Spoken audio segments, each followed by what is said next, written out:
Tudo começou como uma brincadeira entre amigos. Leonardo, Amanda, Gustavo e Beatriz se reuniram em uma noite chuvosa para testar um antigo tabuleiro Ouija que encontraram no sótão da casa dos avós de Leonardo. No começo, riam nervosos enquanto faziam perguntas genéricas. Mas quando perguntaram, quem está aí? A tábua respondeu com um nome, Samuel. Leonardo sentiu um calafrio, pois esse era o nome de seu tio que havia morrido anos antes em um acidente misterioso. Mesmo assustados, continuaram a sessão, mas esqueceram a regra principal: sempre encerrar o jogo corretamente. Depois daquela noite, eventos estranhos começaram a acontecer. Beatriz viu sombras se movendo pelo seu quarto. Gustavo ouviu sussurros enquanto dormia. Amanda acordava com hematomas sem explicação. Mas o pior aconteceu com Leonardo. Uma noite, ele acordou e viu uma figura no canto do seu quarto. Estava parada observando, os olhos vazios. O tabuleiro ainda estava sob sua cama. Ele tentou fechá-lo sozinho, mas a prancheta se movia sem ele tocar. No dia seguinte, seus amigos encontraram a peça do tabuleiro em sua mão. Leonardo, porém, não acordou mais. O que antes era apenas uma curiosidade, agora se tornava um pesadelo real.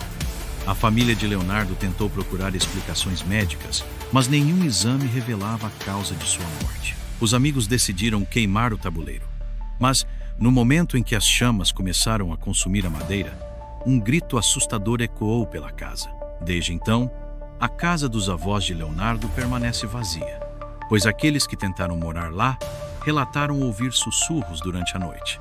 Ninguém ousa mais falar no nome Samuel. Memória Sombria 2. O espelho do brechó. Mariana adorava objetos antigos e um dia encontrou um espelho vitoriano em um brechó. O vendedor avisou: esse espelho já pertenceu a alguém que via coisas que ninguém deveria ver. Mariana riu e levou para casa, mas desde o primeiro dia sentiu algo errado. Às vezes, ao passar pelo espelho, via um reflexo diferente do que deveria estar lá. Pequenos detalhes que mudavam, uma sombra atrás dela, um móvel que não existia. Uma noite, acordou com a sensação de que estava sendo observada. O espelho, virado para sua cama, refletia algo que não estava no quarto. Uma mulher parada, com um sorriso distorcido, olhando diretamente para ela. Ela tentou cobrir o espelho com um lençol, mas, na manhã seguinte, o tecido estava dobrado no chão. Decidiu se livrar dele, levando-o para o ferro velho.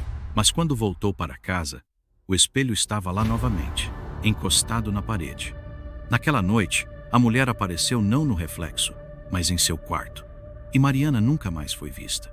Dias depois, um vizinho relatou ter ouvido risadas vindas do apartamento de Mariana, mesmo sabendo que ela já não estava mais lá. Quando a polícia invadiu o local, o espelho estava pendurado no teto, refletindo um quarto vazio, exceto por um vulto parado no canto. O espelho foi levado como evidência, mas desapareceu misteriosamente do depósito. Alguns dizem que quem o encontrar verá Mariana refletida nele, pedindo desesperadamente por ajuda.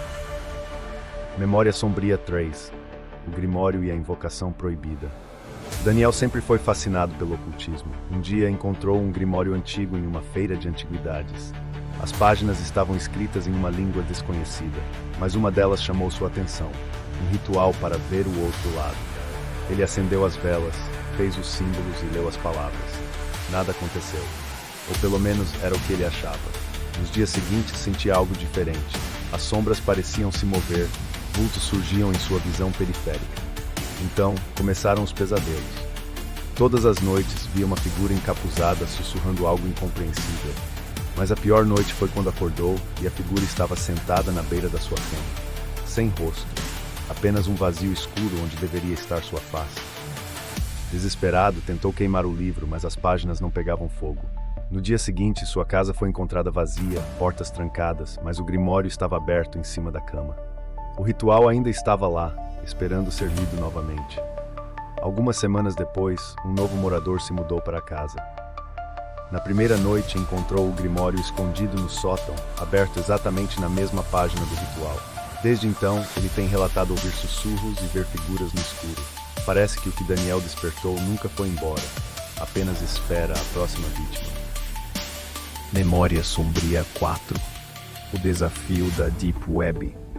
João sempre foi cético. Ria de histórias de terror e adorava desafiar o desconhecido. Em uma noite entediada, navegava na Deep Web e encontrou uma mensagem. Recite este nome em voz alta às 3 da manhã e veja o que acontece. Achando tudo uma bobagem, seguiu as instruções. Naquela noite, acordou com um som estranho, como se alguém arranhasse a porta do quarto. Ao verificar, nada havia ali. Mas quando voltou para a cama, a mensagem no computador havia mudado. Você chamou, agora vai ouvir. Nos dias seguintes, passos ecoavam pela casa. Objetos mudavam de lugar.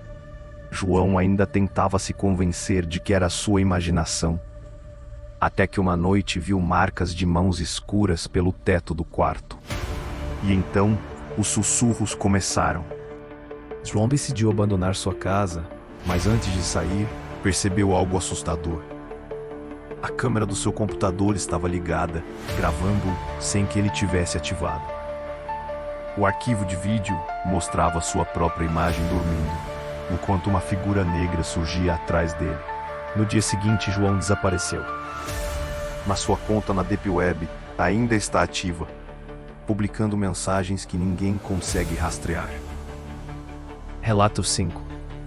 O brinquedo enterrado.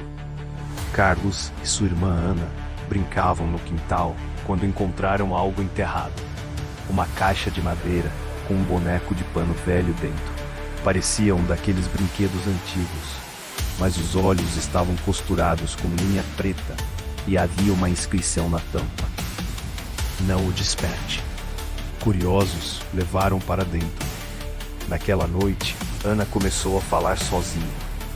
Quando perguntavam, ela dizia que conversava com o menino da caixa. Achavam que era imaginação. Até que Ana começou a mudar. Ficava olhando para o canto do quarto por horas. Recusava-se a dormir. E, uma noite, foi encontrada rindo sozinha no escuro.